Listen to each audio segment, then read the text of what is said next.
Dois. Glória a Deus. Cumprimento a todos com a paz do Senhor. Irmãos, abramos nossas Bíblias. 1 Tessalonicenses, capítulo de número 4, versículo de número 16 ao versículo de número 18. Glória a Deus. Glorifica ao Senhor Deus mais uma vez por estarmos aqui com os irmãos, cultuando ao Senhor na beleza da sua santidade. Louva a Deus pelo pastor da igreja, pastor Wagner, e a pastora Terezinha e todo o corpo de obreiros, amém, no nome de Jesus. 1 Tessalonicenses, epístola do apóstolo Paulo à igreja de Tessalônica, capítulo de número 4, versículo de número 16, até o versículo de número 18, hoje é culto de ensinamento, um culto de doutrina da palavra de Deus, e vamos fundamentar a nossa fé na exposição das Escrituras. Diz assim o texto: porque o mesmo Senhor descerá do céu com alarido e com voz de arcanjo e com a trombeta de Deus, e os que morrerem em Cristo ressuscitarão primeiro. Depois nós, os que ficarmos vivos, seremos arrebatados juntamente com Ele nas nuvens, a encontrar o Senhor nos ares, e assim estaremos sempre com o Senhor. Portanto, consolai-vos uns aos outros com essas palavras. Espírito de Deus, no nome da pessoa de Jesus Cristo, mais uma vez te peço a tua direção, Senhor da glória, para que o povo entenda a exposição de forma sistemática, organizada, da tua palavra nesta noite. Em nome de Jesus Cristo, a igreja eleita diz: pode sentar os irmãos. Meus amados, nesse culto de doutrina, eu quero falar-lhes sobre o arrebatamento, o grande encontro com Cristo. E quero fundamentar na epístola do apóstolo Paulo à igreja de Tessalônica, no capítulo 4, versículo 16, 17 e versículo 18. Mas antes de adentrarmos na exposição do texto, fazer uma exegese rápida e objetiva, eu quero explicar-lhes que na segunda viagem missionária do apóstolo Paulo entra na cidade de Tessalônica, uma cidade situada a 160 quilômetros de Filipos, e essa cidade de Tessalônica era a capital da Macedônia, e havia uma grande comunidade de judeus, aproximadamente 200 mil judeus residindo na cidade de Tessalônica. E Paulo, como de costume, começa a entrar na sinagoga por 3 sábados, 21 dias na cidade de Tessalônica, pregando Jesus, que ele morrera e ressuscitara ao 3º dia. E a exposição de Paulo começa a incomodar os judeus ortodoxos da época, e os judeus realizam uma grande perseguição contra Paulo, de maneira que Paulo sai de Tessalônica, vai para Bereia. Em Bereia, Paulo novamente levanta a bandeira do Evangelho, falando acerca da morte e da ressurreição de Jesus, porque a mensagem de Paulo era uma mensagem cristocêntrica. E Paulo de Bereia vai para Atenas, só que o coração de Paulo está conectado com Tessalônica, porque durante os 21 dias que Paulo prega o Evangelho na cidade de Tessalônica, por 3 sábados consecutivos na sinagoga dos judeus, os judeus rejeitaram a mensagem da cruz, e Paulo prega para os gentios, e muitos gentios da cidade de Tessalônica convertem-se ao cristianismo. Mas Paulo está agora em Atenas, e a conexão do seu coração está preocupado com os novos convertidos da cidade de Tessalônica. O que acontece?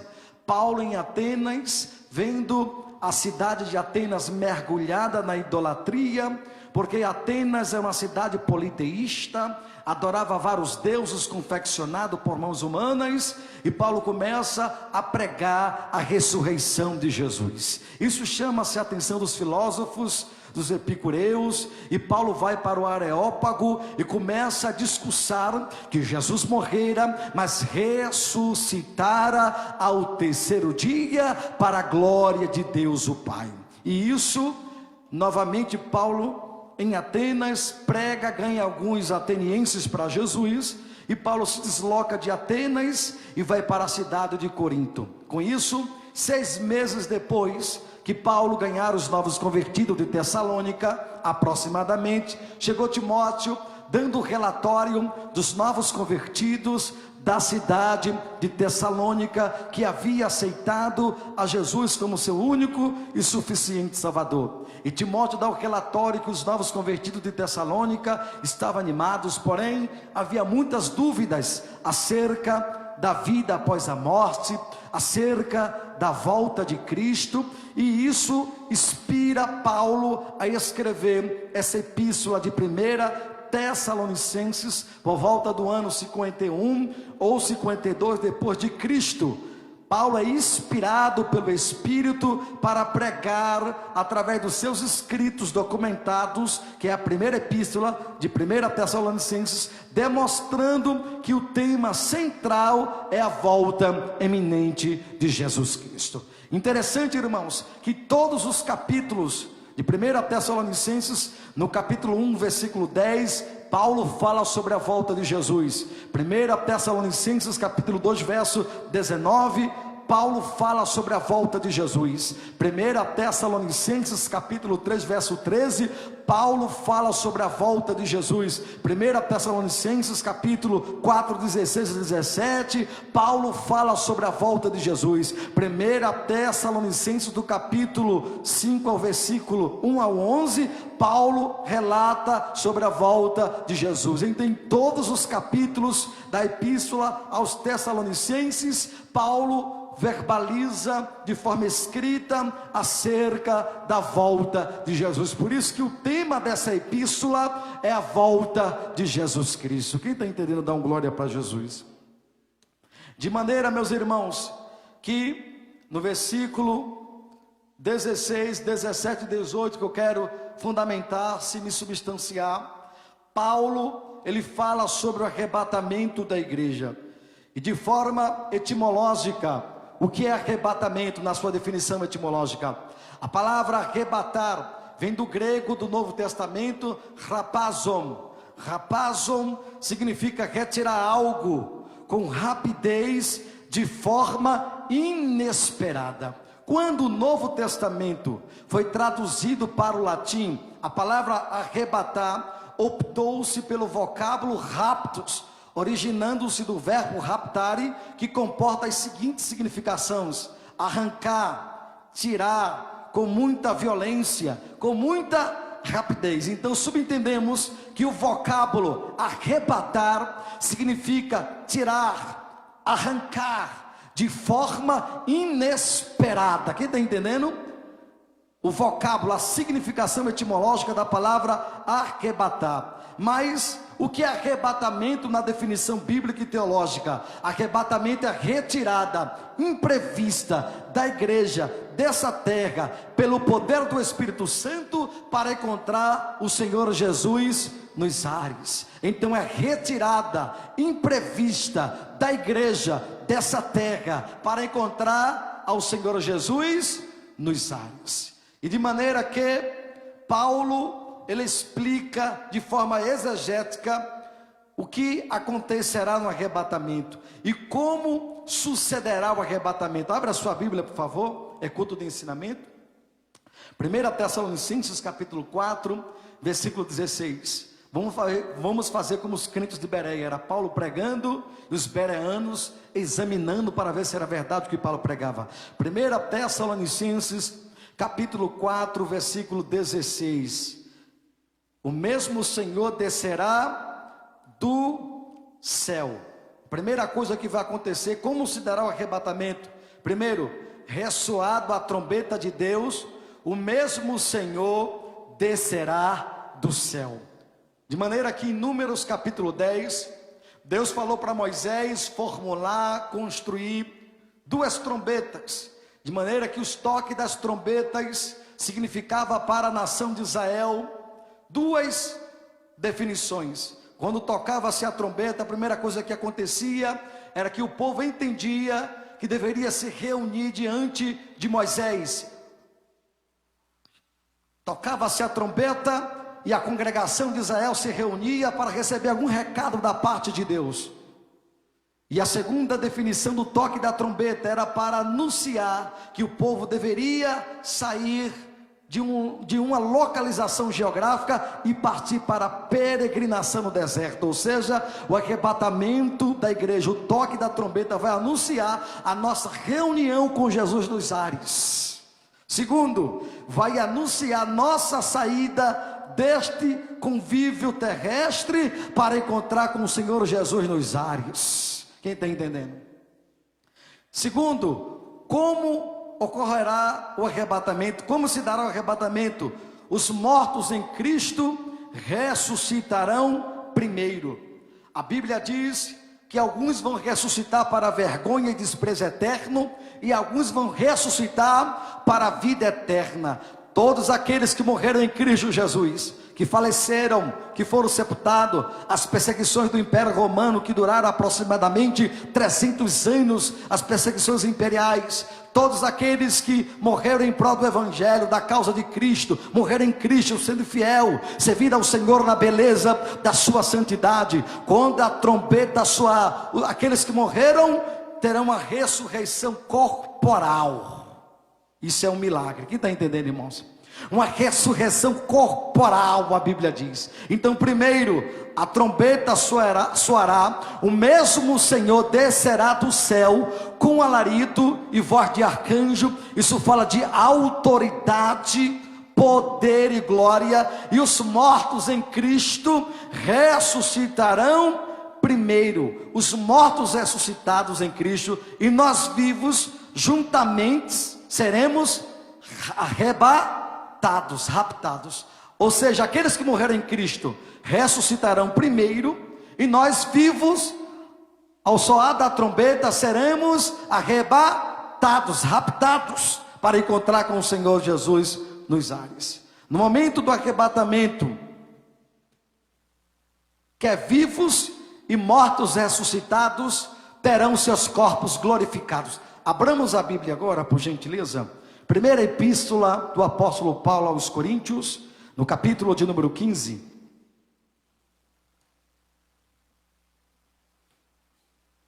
Primeira Coríntios, capítulo 15, versículo 51.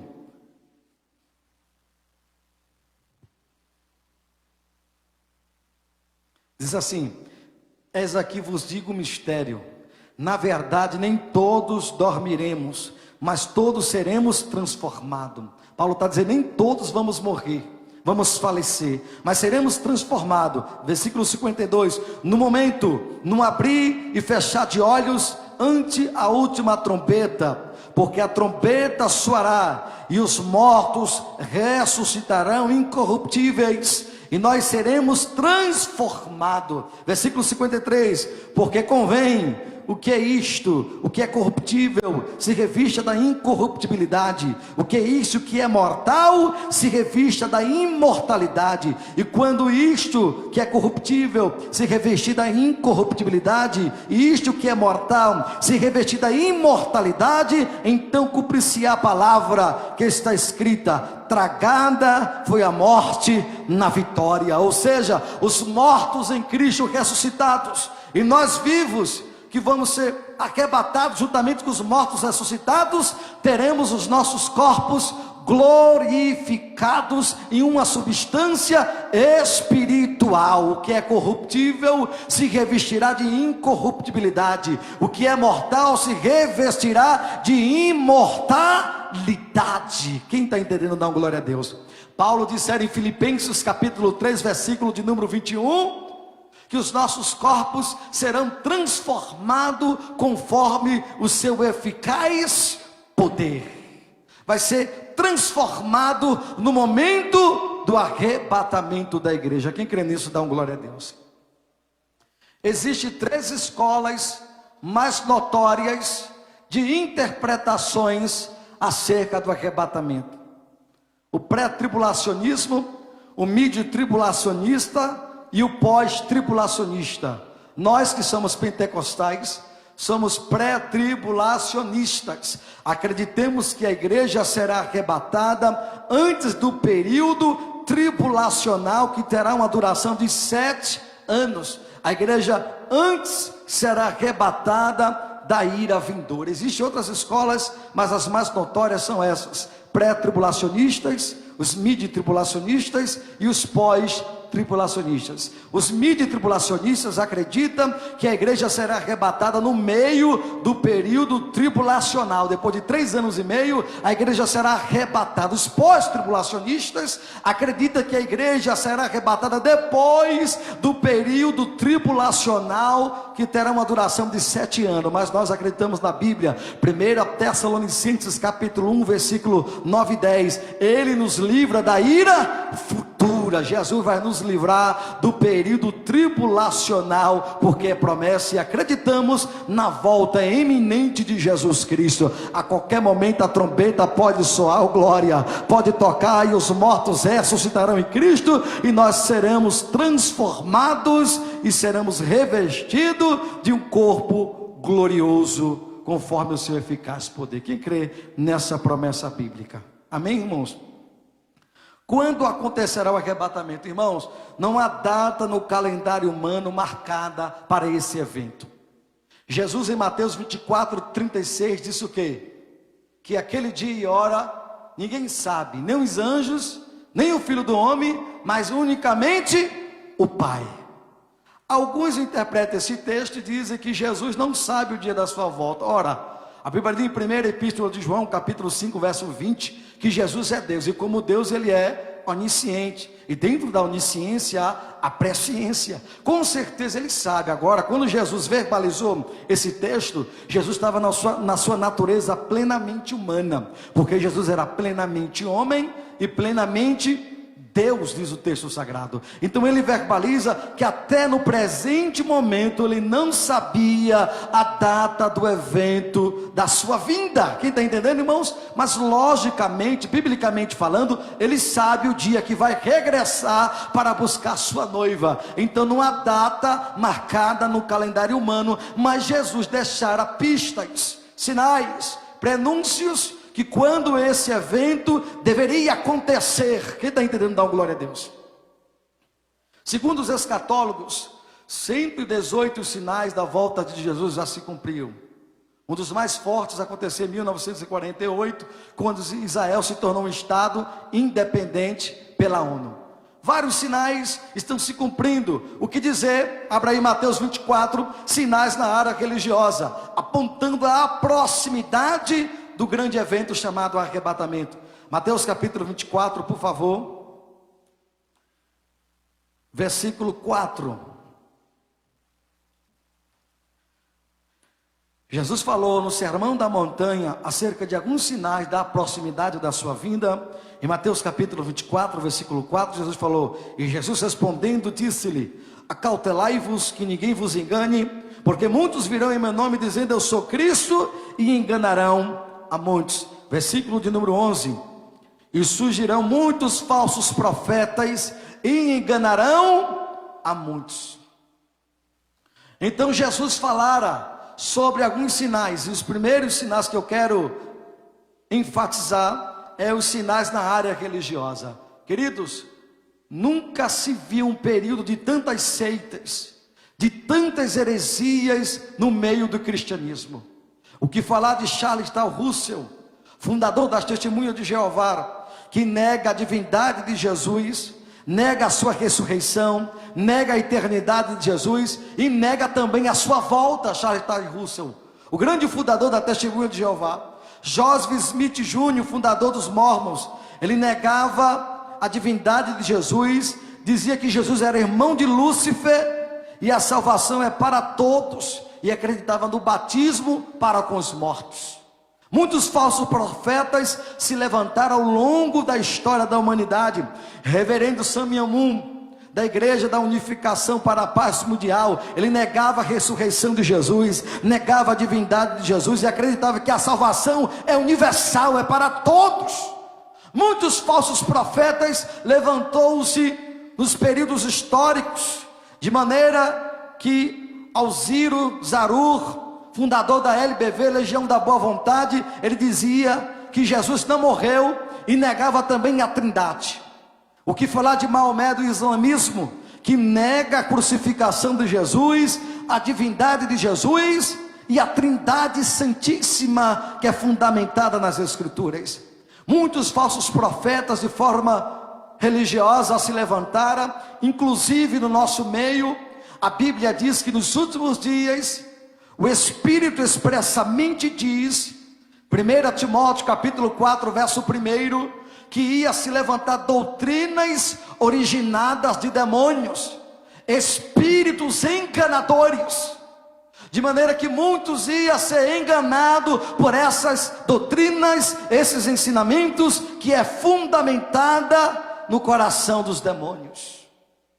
Sinais dos últimos dias, sinais da proximidade desse grande evento, chamado arrebatamento da igreja. Veja aí 2 de Pedro, capítulo de número 2, por favor. Culto de ensinamento, temos que abrir a Bíblia, irmãos. 2 de Pedro, capítulo 2.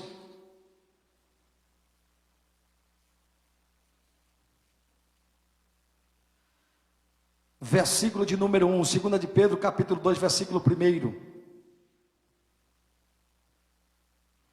Diz assim: e também houve entre o povo falsos profetas, como entre vós também terá falsos doutores, que vai introduzir encobertamente heresias de perdição, e negarão o Senhor que o resgatou, trazendo sobre si mesma repentina perdição. Versículo 2: e muitos seguirão as suas dissoluções, pelos quais será blasfemado o caminho da verdade. Versículo 3, e por avareza farão de vós negócios, com palavras fingidas. Olha aí, Pedro alertando a igreja. Nos últimos dias vai surgir falsos mestres, que vai introduzir de forma encoberta, oculta, doutrinas heréticas, doutrinas falsificadas, e muitos vão pregar, ensinar, verbalizar, explicar com palavras hipócritas, fingidas, porque o interesse dele é fazer negócio da noiva, fazer negócio da igreja. Quem está entendendo, queridos? Porque para muitos pastores, a igreja virou empresa, os pastores virou empresário, porque virou um negócio lucrativo. É raridade ver os homens de Deus que levantam a bandeira do Evangelho, e Pedro está dizendo que vai ter ocultamente falsos profetas, falsos mestres. Veja também agora, por favor, 2 Timóteo,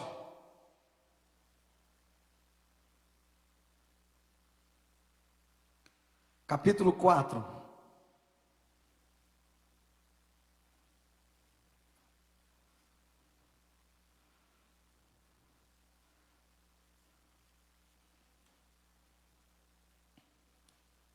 Primeira Timóteo capítulo 4,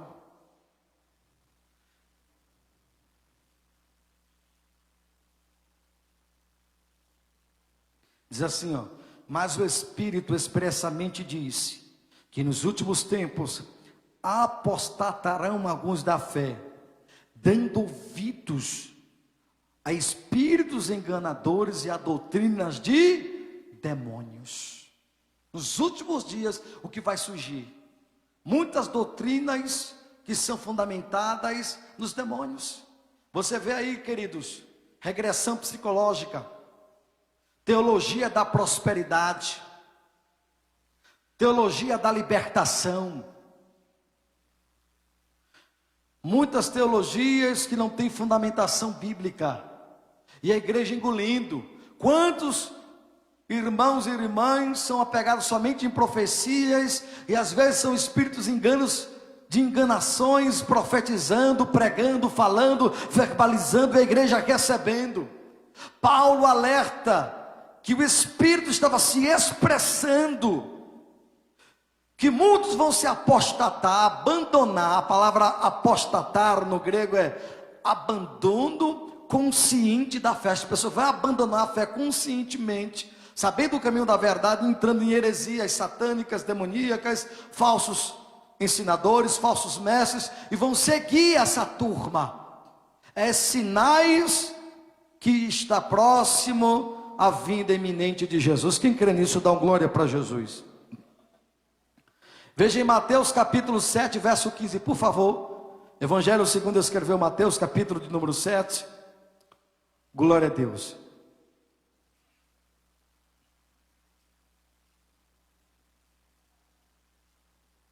Versículo de número 15. Ao que Jesus falara: acautelai-vos, porém, dos falsos profetas que vêm até vós vestidos como ovelhas, mas interiormente são lobo devoradores. Por seus frutos os conhecereis. Jesus está alertando para ter cautela, cuidado, vigilância, porque os falsos profetas viriam. E você sabia que é mais fácil os homens dar credibilidade a um falso profeta do que a um verdadeiro profeta? É mais fácil as pessoas seguirem uma teologia originada pelos demônios do que seguir uma doutrina verídica e real. Porque parece que os demônios têm o poder de seduzir, de encantar a mentalidade e convencer as pessoas do ensinamento errado, fora do padrão de Deus. Então, há outros sinais, sinais políticos. Você vê aí a Primeira Guerra Mundial, a Segunda Guerra Mundial, muitas pessoas morreram. Agora a guerra da Rússia contra a Ucrânia, agora Israel contra o Hamas, Israel agora contra o Irã, rumores de guerra. Isso é um alerta para a igreja, sinais da volta de Jesus. Jesus falou também sobre sinais físicos, em Mateus 24, verso 7, terremotos em vários lugares. Os terremotos anunciaram a crucificação de Jesus. Quando Jesus foi crucificado, houveram terremotos. Quando Jesus ressuscitou, houveram terremotos, e agora os terremotos estão anunciando que brevemente Jesus voltará para buscar a sua noiva, que brevemente Jesus regressará, voltará para buscar a sua igreja. Essa é a bendita esperança, a boa esperança, que brevemente a trombeta vai tocar. O meu coração se alegra, porque a minha cidade, como Paulo disse em Filipenses capítulo 3, verso 20, a minha cidade está nos céus, onde também esperarei o Senhor Jesus, o meu Salvador. A nossa cidade não está aqui, estamos peregrinando nessa terra, porque o nosso foco, o nosso alvo, a nossa cidade está na Nova Jerusalém celestial. Quem crê nisso, dá uma glória para Jesus. Então diga para o irmão: Jesus está voltando. Diga para ele: Jesus está voltando. Tem vários prenúncios, vários sinais. Jesus disse em Mateus 24, 12, que nos últimos dias, por se multiplicar a iniquidade, o amor de quase todos, de muitos, ia se esfriar. Proliferou, aumentou, progrediu, multiplicou o pecado. Hoje é fácil alguém pecar, só acessar a internet. Está aí, explícito a pornografia. Hoje você vê o pecado de forma deliberada. Jesus dissera: por se multiplicar, por aumentar o pecado, o amor de quase todos ia se esfriar. O amor para com Deus, o amor para com o próximo, não tem mais aquele aperto de mão. Você está, tudo bem meu irmão, você está orando, como é que você está? Parece que a igreja se esfriou até na busca, na oração, no jejum. Não tem mais aquele zelo, aquele cuidado. Você está bem meu querido? Não tem essa preocupação com o próximo. Imagine com Deus, com a causa do evangelho, com a obra de Deus. Esqueceram, não tem mais vontade de jejuar, de orar. Perdeu o amor, o fervor para com Deus, perdeu o amor para com o próximo. É sinais da volta eminente de Jesus, que a trombeta vai soar, e os mortos em Cristo ressuscitarão primeiro, e os vivos juntamente com os mortos seremos transformados, transladados e arrebatados juntamente com o Senhor nos ares. Parece que Paulo está lendo o jornal do dia. Abra aí 2 Timóteo capítulo 3, abra aí, ó. Ele está lendo o jornal do dia, é o que está acontecendo nessa geração. 2 Timóteo capítulo 3.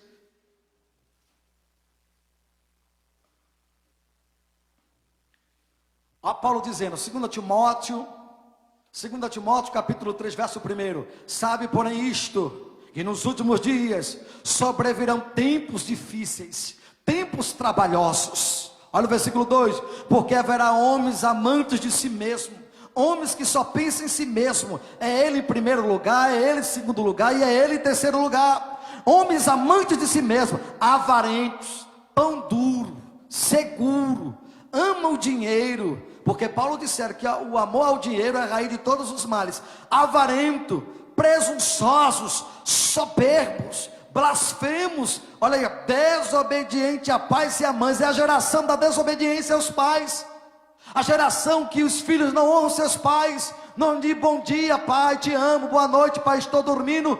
Uma geração descontrolada, famílias desequilibradas, é sinais da volta de Jesus. Versículo 3, geração sem afeto natural, não tem um abraço. Quando chega o fim do ano, chega o Natal, o Ano Novo, vem aquele sentimentalismo barato e emocional, mas não tem mais aquele afeto de aperto de mão, de um abraço em Cristo com sinceridade. Perderam o afeto natural, homens irreconciliáveis, que não tem como alguém pedir perdão e ele liberar o perdão, não tem nem como conciliar, homens fora do padrão de Deus, incontinentes, cruéis, sem amor para com os bons. Olha nos últimos dias, traidores, obstinados, rebeldes, orgulhosos, mais amigos dos deleites do que amigos de Deus, mais amigos dos prazeres, das noitadas, do baseado de maconha, do crack, das drogas, da criminalidade, do que amigo de Deus. Prioridade é o prazer, é satisfazer a si mesmo, é o desejo da carne. Versículo 5, tendo aparência de santidade, de piedade, mas negando a eficácia dela, destes afasta-te. É Paulo orientando a igreja. Tem um padrão de santidade, aparentemente parece ser um cristão, um crente, um salvo em Cristo Jesus, mas a sua conduta é reprovável. Está entendendo, irmãos? O seu linguajar não é um linguajar cristão, o seu comportamento é fora do padrão de Deus. E Paulo orientou que nos últimos dias teria uma decadência moral, sinais na área moral. Sinais na área moral. Aqui nesse texto tem 18 características anticristãs, 18 características anticristãs, fora do cristianismo, fora do padrão de Deus. Homens escarnecedores, zombadores, que faz piadas com o nome de Deus, piadas com as coisas sacrossantas, piadas com o evangelho, zomba dos crentes, manga, caçoa. Isso é sinais da volta de Jesus. Quem está entendendo, igreja? Daniel dissera, Daniel capítulo 12, verso 4, que nos últimos dias a ciência ia se multiplicar, o conhecimento ia ter uma evolução. Irmãos, só olhar para cá, para dentro, a gente vê o avanço tecnológico, microfone, bateria, teclado, violão, ao ventilador. Só olhar para cá. Nem precisa eu argumentar aqui acerca da invenção do videogame, da televisão, da geladeira, do carro, do avião. A tecnologia avançou de uma tal maneira, provando que está perto o grande evento, o evento número 1 da igreja. A maior promessa, que todas as promessas cessarão, a promessa de encontrar Jesus nos ares. Quem tem essa esperança, levante a sua mão para cima para eu conhecer. Quem tem essa esperança, por favor, do arrebatamento da igreja? Paulo disse, se esperarmos no Senhor Jesus nessa terra, somos mais miseráveis dos homens. Porque tem pessoas que só esperam Cristo aqui, promessa aqui, Deus fazer aqui na terra. Mas a maior promessa, a Bíblia diz, quem tem essa esperança de ver Jesus como Ele é, purifica a si mesmo, porque assim como Ele é, o veremos. Louvado seja Deus.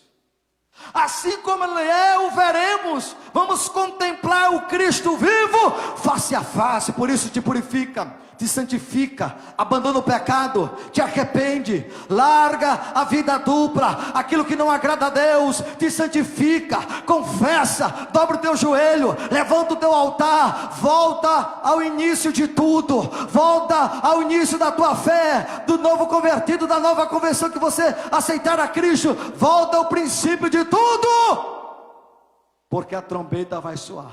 Quem está entendendo? Falta-me tempo aqui, que tem um pecado que muitos de nós estamos cometendo, pecado de negligência, chama pecado de omissão. Jesus, naquela parábola dos talentos, estava explicando para os seus discípulos, que a um Jesus entregou um talento, A outro rapaz Jesus entregou 2. E a outro Jesus entregou 5 talentos. O que tinha 1 talento, fez o quê? Enterrou. O que tinha 2 ganjeou, ficou com 4. O que tinha 5 ganjeou, ficou com 10. Cresceu. O que tinha um único talentozinho, ele escondeu. Isso chama-se pecado de omissão, negligência. E tem muitos crentes negligenciando o seu ministério. Não quer pregar, não quer louvar, não quer cantar, não quer fazer a obra missionária. Aquilo que é para você fazer, para você fazer. Aquilo que é para você realizar na terra, é para você realizar. O chamado é teu, o ministério é teu, o dom que Deus te deu é teu. O talento que Ele te deu te pertence de forma temporária, mas foi Ele que Ele te deu. Então levante, cante, pregue, louve, socorre alguém, evangelize, faça a obra missionária. Não esconda o teu talento, porque a trombeta vai soar. E nós precisamos estar preparados. Amós capítulo 4, verso 12. Prepara-te, ó Israel, para encontrar com o Senhor o teu Deus. De maneira que há sinais sociais ao longo da história. Os sinais que Jesus falou em Mateus 24, verso 7, que aconteceram muitas pestes. O que fala da gripe espanhola, que matou 50 milhões de pessoas. A peste negra na Europa matou 75 milhões de pessoas. É só olhar agora para o Covid-19, dilacerou várias vidas, mundialmente falando, uma pandemia. E dia após dia chega novas epidemias, sinais da volta de Jesus, sinais sociais. Oh glória, Jesus está voltando.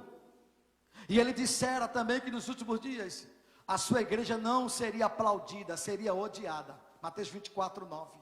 A igreja seria odiada, perseguida. Essa é você olhar as perseguições ao longo da história da igreja. E as perseguições da janela 1040.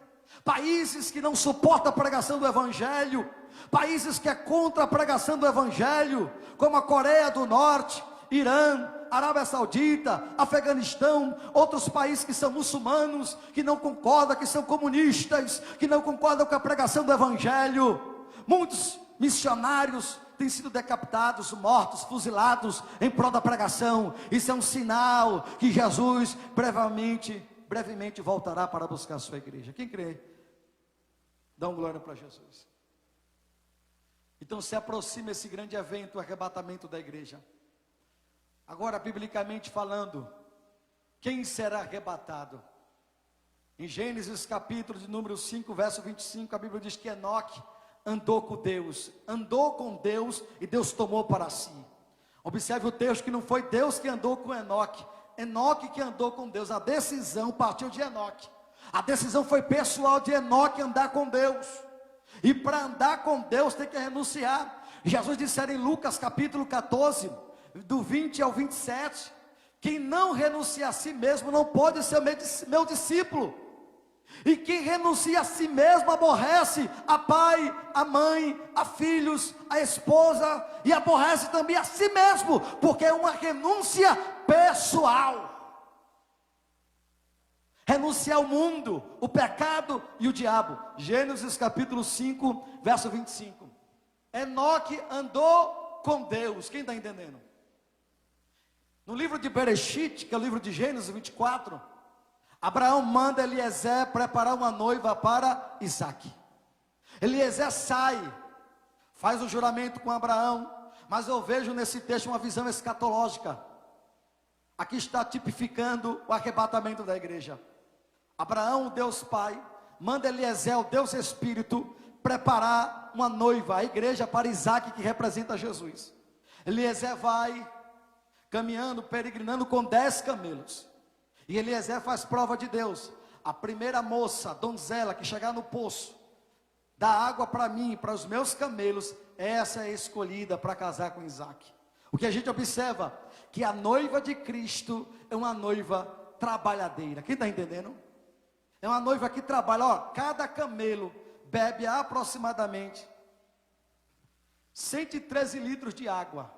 Quando ele está muito sedento, olha, 10 camelos vezes 113 litros de água.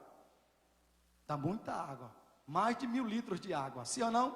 Então ela deu água para Eliezer, matou a sede de Eliezer e matou a sede de todos os camelos. A noiva de Cristo é uma noiva trabalhadeira. trabalhadora, trabalha na seara. Quem está entendendo, irmãos? Matou a sede de todos os camelos. Ô glória, Eliezer foi lá, deu vestes. Primeira coisa que o Espírito Santo faz na sua noiva é dar uma vestimenta nova. Porque vestimenta nova na Bíblia, ainda mais branca, representa a justiça, a pureza, a santidade. Eliezer mudou as vestimentas de Rebeca. Deu vasos de prata, vasos de ouro, simbolizando os dons espirituais e o fruto do Espírito. Preparou Rebeca, vestiu Rebeca, e Eliezer foi levando Rebeca ao encontro de Isaac, o seu noivo. É o Espírito Santo que prepara. Quem está entendendo? Eliezer representa o Espírito Santo, o mordomo da casa de Abraão. Eliezer que prepara a noiva, veste a noiva, dá vasos de prata, que é o fruto do Espírito, dá vasos de ouro, que representa os dons espirituais, ainda mais conduz ao encontro do noivo. Os dois se encontraram, se casaram, se coabitaram na tenda. Ô glória! Abraão mandou o Espírito Santo, que está até hoje preparando a sua noiva. Eliezer está nos preparando, está nos dando dons, está nos dando fruto do Espírito. Gálatas 5:22, está preparando a sua noiva, a sua eclésia, a sua igreja, direcionando, mudando as vestimentas, purificando, e está nos conduzindo para encontrar com Isaac, que representa Jesus, que é o grande casamento da igreja, é o arrebatamento. Quem está entendendo, irmãos? O casamento da noiva com o noivo, Cristo com a igreja, vai se encontrar e vai ter o casamento na eternidade. Quem crê nisso, dá uma glória para Jesus. Então Jesus, em Mateus 24, versículo de número 41, mandou a igreja vigiar. O termo vigilância no grego, eu vou encerrar agora, é gregório. A palavra vigiar no grego é gregório. Gregório significa estado de contínua alerta. É como Jesus estivesse dizendo: ei igreja, fique no estado de contínua alerta, porque pode ser a qualquer momento. É uma surpresa, não de repente. Por isso que acreditamos na doutrina da eminência. O que é isso, eminência? A qualquer momento, a qualquer dia, não tem uma data prevista, uma data marcada. Esse evento chamado arrebatamento pode acontecer. Qualquer momento, qualquer hora, qualquer dia, qualquer mês. Não sabemos a hora, a datação fixada, mas sabemos que Jesus voltará. Quem tem essa esperança, por favor, levante a sua mão para cima. Levante a sua mão para cima e dá um grito de glória. Quem quer no arrebatamento da igreja que a trombeta vai soar? Ei, esse evento vai ser tão rápido que é não abrir e fechar de olhos. Essa palavra aí, abrir e fechar de olhos, no grego é átomos. Átomos significa uma menor partícula, um menor tempo contado. Alguns escatólogos acreditam que é 4 milésimos de segundo. Vai ser muito rápido. Os mortos vão ressuscitar com o corpo glorificado. Nós vivos seremos arrebatados com o corpo também glorificados em outra substância espiritual, bem rápido, e encontraremos Jesus nos ares. Esse evento vai ser numa velocidade jamais contada, marcada na face do planeta Terra. Quem crê nesse evento, dá glória para Jesus. Você está esperando esse evento? Você está se purificando para esse evento? Você está orando a oração Maranata, a hora vem Senhor Jesus, e a tua oração mudou. Me dá um carro, me prospera, preciso ganhar mais, tem uma conta gorda no banco, Senhor, está muito pouco. Você tem dobrado os joelhos e pedido: Maranata, ora vem Senhor Jesus. Mas eu acredito que antes desse evento vai acontecer